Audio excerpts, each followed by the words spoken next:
तो आज हम एक ऐसी मजेदार हिंदी लोक कथा की बात करेंगे जहां आलस ही सफलता की कुंजी है। हाँ, सही सुना, ये कहानी है जादुई रोबोट की। एक ऐसी कहानी जो किस्मत, लालच और एक ऐसे इंसाफ पर बात करती है जो शायद आपको थोड़ा चौंका दे। तो चलिए शुरू करते हैं। कभी सोचा है कि क्या हो अगर मेहनत मशक्कत नहीं बल्कि सिर्फ काम चोरी करने से ही किसी की किस्मत चमक जाए? मतलब दौलत, शोहरत, सब कुछ मिल जाए।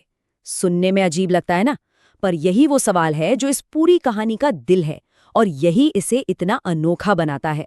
तो चलिए कहानी के पहले हिस्से में चलते हैं, आलसी की दुविधा।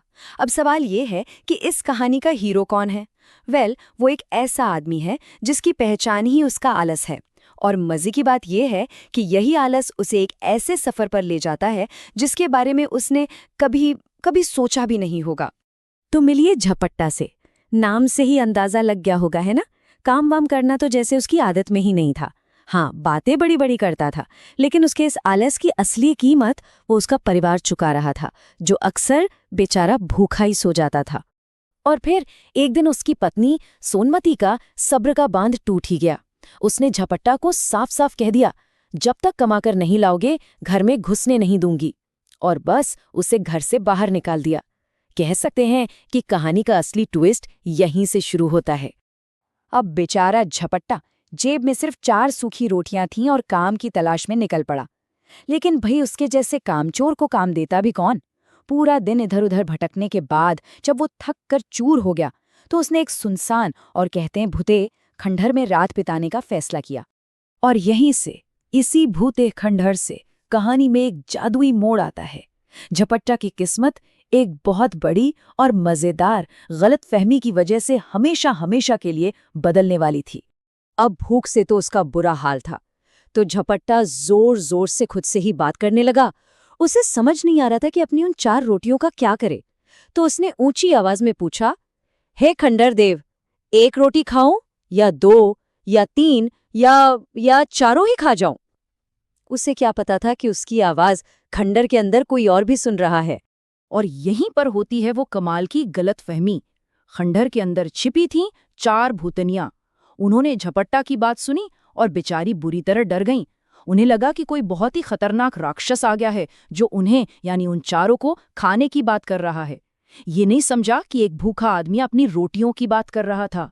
तो बस अपनी जान बचाने के लिए उन डरी हुई भूतनियों ने झपट्टा को 2 कमाल के तोहफे दिए।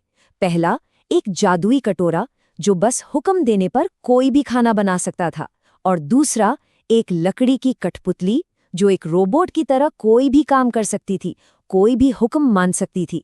झपट्टा की तो उसकी तो जैसे लॉटरी ही लग गई थी। वो इतना खुश था कि फौरन अपनी पत्नी को ये खजाना दिखाना चाहता था। लेकिन रात काफी हो चुकी थी, तो उसने सोचा कि पास के एक गांव में किसी परिवार के यहाँ रात गुजार लेता हूँ। और बस यहीं से कहानी में एक और नया मोड़ आता है। अब बात करते हैं चोरी और नई शक्ति की, क्योंकि झपट्टा की ये खुशी सच कहूं तो ज्यादा देर टिकने वाली नहीं थी। एक सीधी सी बात है, जहां जादू होता है वहां अक्सर लालच भी अपना सिर उठा ही लेता है। झपट्टा ने बड़े भोलेपन में उस मेजबान परिवार को अपनी जादुई चीजों का कमाल दिखा दिया, और नतीजा क्या हुआ? वही जिसका डर था। उनके मन में लालच आ गया। रात को जब झपट्टा गहरी नींद में सो रहा था, उन्होंने चुपके से असली जादुई चीजें चुरा लीं और उनकी जगह पर वैसी ही दिखने वाली नकली चीजें रख दी। अगली सुबह झपट्टा बड़े स्टाइल से घर पहुंचा और अपनी पत्नी के सामने शेखी बघारने लगा। लेकिन जब उसने उन नकली चीजों को हुक्म दिया तो कुछ नहीं हुआ। सोची कितनी बेइज्जती हुई होगी। सोनमती तो गुस्से से आग बबूला हो गई और उसने झपट्टा को एक बार फिर घर से बाहर निकाल फेंका। अब क्या करता? बेइज्जत और दुखी झपट्टा रोता बिलखता वापस उसी खंडहर में पहुंचा। उसने भूतनियों से कहा, इससे अच्छा तो तुम लोग मुझे उस दिन खा ही जाती, मेरी तो सारी किस्मत ही लुट गई। और फिर उसने उन्हें अपनी पूरी कहानी सुनाई कि कैसे उसके साथ धोखा हुआ और उसका सारा खजाना चला गया। भूतनियों को झपट्टा पर दया तो आ गई, लेकिन इस बार उनका तोहफा बिल्कुल अलग था। पहले वाले तोहफे बनाने के लिए थे, लेकिन ये वाले थे सजा देने के लिए। इस बार उन्होंने उसे दी एक जादुई रस्सी जो किसी को भी अपने आप बांध सकती थी, और एक जादुई डंडा जो खुद ब खुद पिटाई करता था। और अब कहानी अपने क्लाइमेक्स पर पहुंचती है। न्याय और एक नई जिंदगी। इन नए खतरनाक औजारों के साथ झपट्टा अब बेचारा बिल्कुल नहीं था। नहीं, अब वो बदला लेने और अपना हक वापस छीनने के लिए पूरी तरह तैयार था। तो झपट्टा का प्लान बिल्कुल साफ था। वो सीधा उस चोर परिवार के पास पहुंचा और उन्हें फिर से नया जादू दिखाने का लालच दिया। और वो लालची परिवार वो फिर से झांसे में आ गया। और जैसे ही वो पास आए, झपट्टा ने अपनी नई शक्तियों का इस्तेमाल कर दिया और प्लान एकदम परफेक्ट काम किया। जादुई रस्सी ने झट से पूरे परिवार को जकड़ लिया और जादुई डंडा उनकी धुनाई करने लगा। दर्द से चिल्लाते हुए उन्होंने फौरन अपना गुनाह कबूल कर लिया और झपट्टा की असली जादुई चीजें उसे वापस कर दी। तो अपनी चारों जादुई चीजों के साथ झपट्टा घर लौटा।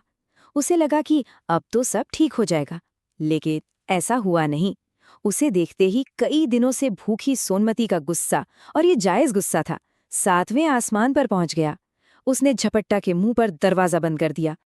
और यहीं पर कहानी एक बहुत ही चौंकाने वाला और सच कहूं तो एक परेशान करने वाला मोड़ लेती है। अपनी पत्नी के उस जायज गुस्से का सामना करने के बजाय झपट्टा ने वही क्रूर तरीका अपनाया जो उसने चोरों के साथ अपनाया था। जी हाँ, उसने अपनी जादुई रस्सी और डंडे का इस्तेमाल अपनी ही पत्नी सोनमती के खिलाफ किया। और हिंसा के आगे मजबूर होकर सोनमती ने माफी मांग ली। लेकिन सोचिए, ये कैसा समाधान है। ये कहानी का एक बहुत ही मुश्किल अंत है। यहाँ पर जो आज्ञा मिली वो प्यार या सम्मान से नहीं, बल्कि जबरदस्ती और डर दिखाकर हासिल की गई। सोनमती को इस तरह कोट अनकोट सबक सिखाने के बाद झपट्टा ने जादुई कटोरी से उसके सामने खाना पेश किया। और कहानी हमें बताती है कि इसके बाद वो दोनों सुख चैन से रहने लगे। लेकिन असली सवाल तो ये है कि क्या डर की नींव पर बना कोई रिश्ता सच में कभी सुखी हो सकता है? तो हम घूम फिरकर वापस उसी एक सवाल पर आ जाते हैं